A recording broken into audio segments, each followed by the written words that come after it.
Hello everyone, Alcazar here, and today we're playing Pokemon Pisces, which is a game developed by the Pebbler Platoon.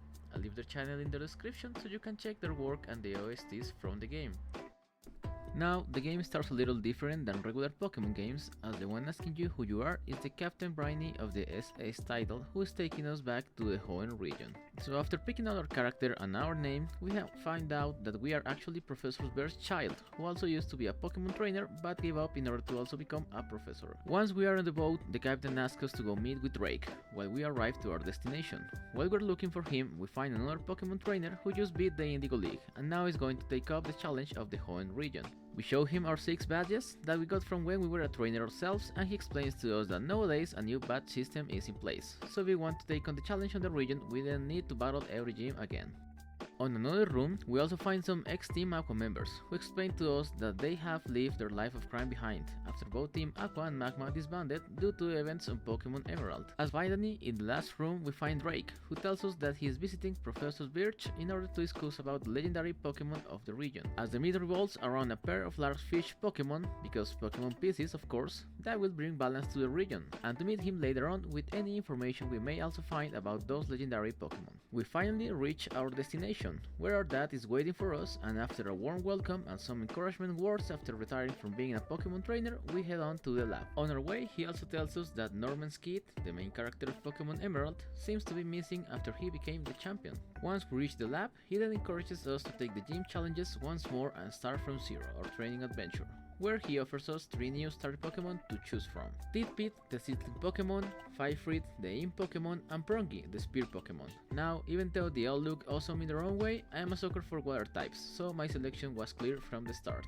After picking Prongy and taking him with us, we decide to go check the local Pokemart to see what they had to offer, and that's when I realized that the shop has a custom sprites and user interface, and I mean, just look at this guy. The sprites have so much personality in this game, it's actually amazing. Then we proceed to explore some more of the town, and we find ourselves battling Sad Fisher Trainer, which tells us that we need to beat his team of 6 Satsots, which are super low level, so we make quick work of them.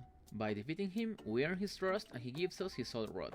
And what's a man's duty with his rod? To catch Pokemon, of course. So we go out there and catch our second friend on this journey, who coincidentally is also called Snell Friend. After exploring some more of the town, we actually find the Sky Tower, which makes me think we're actually going to explore the Hoenn region backwards, or at least backwards compared to the Pokemon Emerald games. Now, once we are inside the tower, we capture a Mankey, a Baron, an Ixquick, and finally Quillward, which completes the last slot in our team. Then we go for the top of the tower, where our first real challenge awaits. Our first battle is against Ranger Granger, who throws at us his combo, but is no match for Prongry. We then also take out his Baron. Our second battle is against Ranger Ricky, who also starts the battle with a combo of his own and then follows up with a Quillward, which is no match for a water starter. And finally, we battle against Forester Jenny, who right away is doing a JoJo pose. If that's not Aura Farming, I don't know what is. However, having Aura Farming is not enough to defeat our team, as we quickly defeat her Combun and Gobspur. Then we all go back to the lab, where our dad gives us a proper send off into our new adventure by giving us an XP share that will reduce the grind of the game a lot, which I'm thankful for, as this game has a lot of new Pokemon that I want to try out and evolve. On our way to Sutopolis, we fight some trainers like Last Janis and Sheller Sean in a double battle where they choose Minot and Sentiso.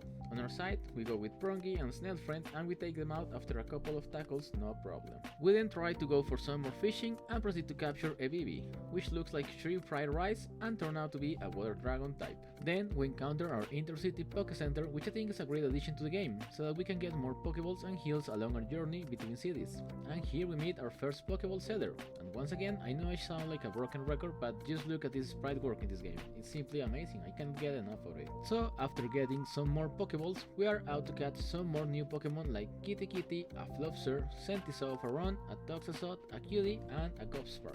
We then reach Sutopolis City, where one of the locals named Da wants me to train my Mankey for his Blotta, that he has named Vinci. And it was until I was editing this that I realized this is just a Da Vinci reference. We then find the gym in the city, from where the mysterious man from the boat emerges and tells us that the gym now works like gauntlets, so once you go in, you cannot go out for more healing or items. Therefore, we should only go in in once we're ready to take the entirety of the gym, as the trainers themselves will rematch us if we try to rematch the gym. He also tells us that once we reach a city with a gym in it, we get double experience for our Pokemon, so that we can train them more easily in order to help the new Pokemon to catch up with our current team. And I gotta say, I'm a really big fan of these quality of life features, as the game also counts with a level cap that unlocks once you beat the gym, so you won't have to be afraid of overleveling a Pokemon by accident.